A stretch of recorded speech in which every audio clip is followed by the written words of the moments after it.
আপনারা দেখছেন সংবাদ সারাদিন, আপনাদের সঙ্গে রয়েছে আমি অঙ্কুর। আসছি এই মুহূর্তের গুরুত্বপূর্ণ খবরে। আজ কৃষ্ণনগর লোকসভা এলাকায় প্রধানমন্ত্রী নরেন্দ্র মোদী তাঁর ভাষণ দিয়েছেন। দীর্ঘক্ষণের এই ভাষণে বিবিধ প্রসঙ্গ, একদিকে তৃণমূল কংগ্রেসকে আক্রমণ এবং তার পাশাপাশি উন্নয়নের একাধিক খতিয়ান তুলে ধরলেও প্রধানমন্ত্রী নরেন্দ্র মোদীর মুখ থেকে সিএএ সংক্রান্ত একটি বাক্য পাওয়া যায়নি। যেখানে এই কৃষ্ণনগর লোকসভা এলাকা, সেই লোকসভা অঞ্চলে কিন্তু মতুয়া সম্প্রদায়ের বাস রয়েছে এবং এর আগে সাম্প্রতিক অতীতে আমরা দেখেছি কেন্দ্রীয় জাহাজ প্রতিমন্ত্রী শান্তনু ঠাকুরের পাশাপাশি কেন্দ্রীয় স্বরাষ্ট্রমন্ত্রী তিনিও বলেছিলেন খুব শিগগিরই সিএএ বলবৎ করা হবে এবং সেক্ষেত্রে প্রধানমন্ত্রী সিএ যে ভোটার রয়েছে এমন এলাকায় এসে তিনি কিছু বার্তা দেবেন, এমনটা একটা প্রত্যাশা ছিল রাজনৈতিক মহলে। কিন্তু কৃষ্ণনগরে বহু মতুয়া সম্প্রদায়ের মানুষের বাস থাকা সত্ত্বেও সেই জায়গায় এসে সিএ সংক্রান্ত বিষয়ে একটি বাক্য খরচ করেননি প্রধানমন্ত্রী নরেন্দ্র মোদী। খুব স্বাভাবিকভাবেই রাজনৈতিক মহলে শুরু হয়েছে চর্চা যে প্রধানমন্ত্রী নরেন্দ্র মোদী মতুয়া অধ্যুষিত একটি লোকসভা এলাকায় এলেন, সেখানে ভাষণ দিলেন, সমস্ত বিষয়ে কথা বলা সত্ত্বেও তিনি এই বিষয়ে কোনোভাবেই কোনো আলোকপাত করলেন না। যেখানে তার সরকারের পক্ষ থেকেই কেন্দ্রীয় স্বরাষ্ট্রমন্ত্রী, কেন্দ্রীয় জাহাজ প্রতিমন্ত্রী তারা বারংবার দাবি করেছেন যে এই সিএএ খুব শিগগিরই লাগু হবে এবং লোকসভা নির্বাচনের ঘোষণার আগেই সিএএ সংক্রান্ত বিষয়ে কেন্দ্রীয় সরকার ঘোষণা করবে বলেও দাবি করা হয় কেন্দ্রীয় জাহাজ প্রতিমন্ত্রীর পক্ষ থেকে। তারপরেও কিন্তু প্রধানমন্ত্রী রাজ্যে এসে এই সংক্রান্ত বিষয়ে কোনো আলোকপাত করলেন না।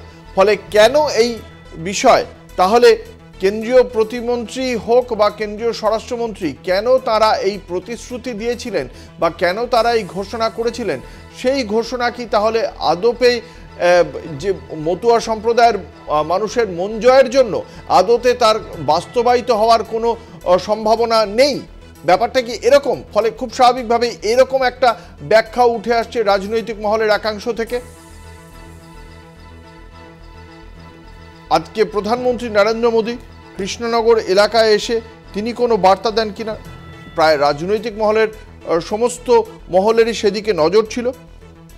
বঙ্গ সফরের দ্বিতীয় দিনে প্রধানমন্ত্রী মতুয়া সম্প্রদায় অধ্যুষিত একটি লোকসভা কেন্দ্র থেকে তিনি একটি বার্তা দেবেন যে সিএএ নিয়ে কেন্দ্রীয় সরকারের কি পদক্ষেপ, কবে আসতে পারে সেই পদক্ষেপ, কবে আসতে পারে সেই সিএএ বলবৎ করার জন্য বিধি নিয়ে সেই বিষয়ে আনুষ্ঠানিক ঘোষণা প্রধানমন্ত্রী হয়তো এই কেন্দ্র থেকেও করতে পারেন।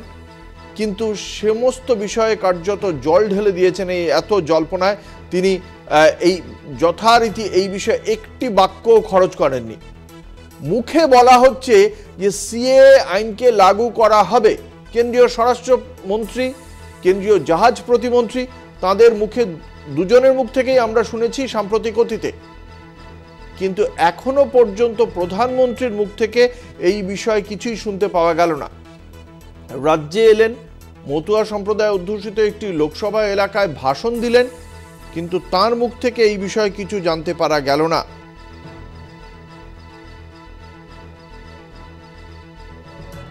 এই মুহূর্তে আমাদের সঙ্গে টেলিফোন লাইনে রয়েছেন তৃণমূল কংগ্রেসের সাংসদ সৌগত রায়। প্রথমেই আপনাকে কলকাতা টিভির পক্ষ থেকে স্বাগত জানাই।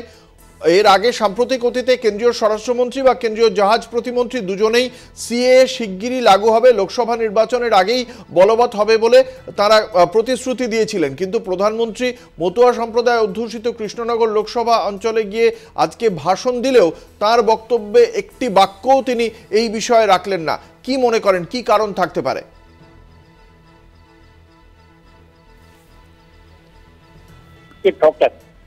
2019-এ আইনটা পাশ হয়েছে, 5 বছরে ওরা রুল তৈরি করে উঠতে পারেন, বারবারই আশ্বাস দিয়েছে।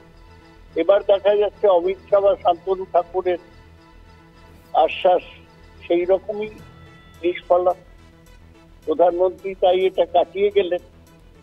ওরা জানেন যে সিএ দিয়ে ওরা করবেন বলে ওরা মতুয়া সম্প্রদায় তফসিলি মানুষদের টানতে চেষ্টা করেছিলেন, তাতে তো খুব একটা লাভ হচ্ছে না। তাই বিজেপির ফাঁকিবাজির রাজনীতি আরেকবার ধরা পড়ল। অসংখ্য ধন্যবাদ। আমরা কথা বলছিলাম তৃণমূল কংগ্রেসের সাংসদ সৌগত রায়ের সঙ্গে তার বক্তব্য আপনাদের শোনালাম। খুব স্বাভাবিকভাবেই এই প্রশ্ন উঠছে, তাহলে এই একের পর এক যদি কেন্দ্রীয় সরকারের অবস্থান হয় সিএ বলবৎ করা হবে না, তাহলে কেন্দ্রীয় স্বরাষ্ট্রমন্ত্রী থেকে কেন্দ্রীয় জাহাজ প্রতিমন্ত্রী এই ধরনের প্রতিশ্রুতি কেন দিচ্ছেন?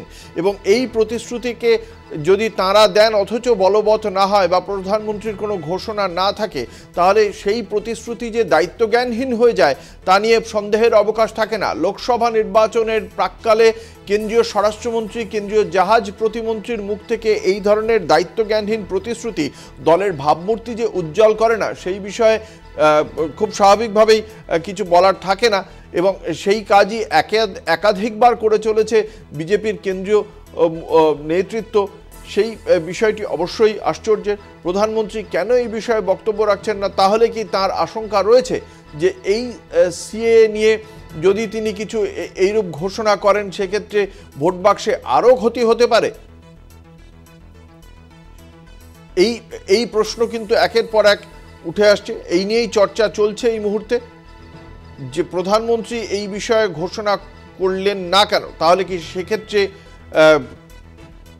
এখনো পর্যন্ত এই বিষয়টা নিয়ে সংশয় রয়েছে বিজেপির কেন্দ্রীয় নেতৃত্ব, যে কারণে কেন্দ্রীয় মন্ত্রীর ঘোষণার পরেও সেই বিষয়ে আনুষ্ঠানিক ঘোষণা করতে পারছে না, না কেন্দ্রীয় সরকার না দলীয় সভায় এসে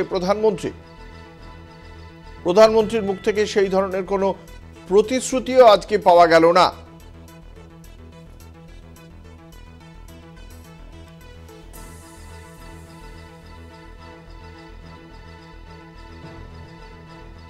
এই মুহূর্তে আমাদের সঙ্গে টেলিফোন লাইনে রয়েছেন কেন্দ্রীয় জাহাজ প্রতিমন্ত্রী শান্তনু ঠাকুর। প্রথমেই আপনাকে কলকাতা টিভির পক্ষ থেকে স্বাগত জানাই। আজ এর আগে আপনি বা কেন্দ্রীয় স্বরাষ্ট্রমন্ত্রী আপনারা বলেছিলেন যে সিএ খুব শিগগিরই বলবৎ করা হবে, কিন্তু আজকে প্রধানমন্ত্রী কৃষ্ণনগরে গেলেন, মতুয়া ভোট অধ্যুষিত একটি এলাকা, কিন্তু সেখানে গিয়ে প্রধানমন্ত্রীর মুখ থেকে আমরা সেরকম কোনো প্রতিশ্রুতি পেলাম না। কিভাবে ব্যাখ্যা করবেন তার এই সিদ্ধান্তকে বা এই বক্তব্যকে? এই সাবজেক্টটা হচ্ছে আমাদের স্বরাষ্ট্র মন্ত্রণালয়। সেখানে স্বরাষ্ট্র মন্ত্রণালয় থেকে মাননীয় স্বরাষ্ট্রমন্ত্রী যখন বলে দিয়েছেন সিএ হবে, সেখানে মাননীয় প্রধানমন্ত্রীজির আমার মনে হয় না এখানে বারবার এক জিনিস নিয়ে বলার প্রশ্নের কিছু আছে। প্রধানমন্ত্রী এই বিষয় নিয়ে তো তিনি নিজে আগে মন্তব্য করেছেন। ভোটের আগে কি তার কাছ থেকে সেই আনুষ্ঠানিক ঘোষণা হবে না বলছেন? সেটা সময় হলেই পাবেন। তার মানে আপনি কি এখনো মনে করেন যে সিএটা ঘোষণা করা হবে লোকসভা নির্বাচনের আগেই? হ্যাঁ। অথচ প্রধানমন্ত্রী ঘোষণা করছেন না। আজকে তো একটা মানে কৃষ্ণনগর তো মতুয়া ভোট রয়েছে, সেখানে আপনাদের এই ঘোষণা করলে আপনাদের তো একটা সেদিক থেকে রাজনৈতিক ডিভিডেন্টেরও ব্যাপার ছিল, সেখানে কেন এই ঘোষণা হলো না বা অন্তত প্রতিশ্রুতিটাও হলো না? যার ডিপার্টমেন্ট সে তো ঘোষণা করে দিয়েছে। এখানে মাননীয় প্রধানমন্ত্রীজি অন্য কাজে এসেছেন, সেখান থেকে অন্য কাজে এসেছেন। উনি কখন ডিক্লেয়ার করবেন কি না করবেন সেটা তো সম্পূর্ণ ওনার ব্যাপার। অসংখ্য ধন্যবাদ। আমরা কথা বলছিলাম কেন্দ্রীয় জাহাজ প্রতিমন্ত্রী শান্তনু ঠাকুরের সঙ্গে।